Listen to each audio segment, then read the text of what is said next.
Hello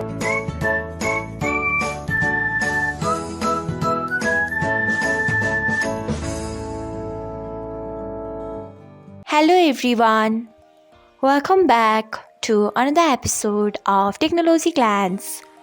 Today, in this video, I'm going to guide you through how you can change sync media quality to standard on Signal.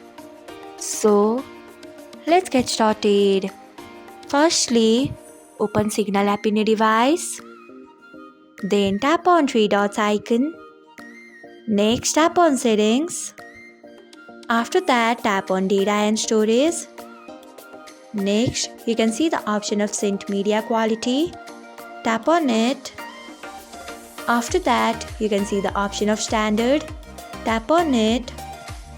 So, this is how you can change sync media quality to standard on Signal. Thanks for watching. If you found this guide helpful, we would love it if you hit the thumbs up button below. We upload great new tech tutorials like this one every day.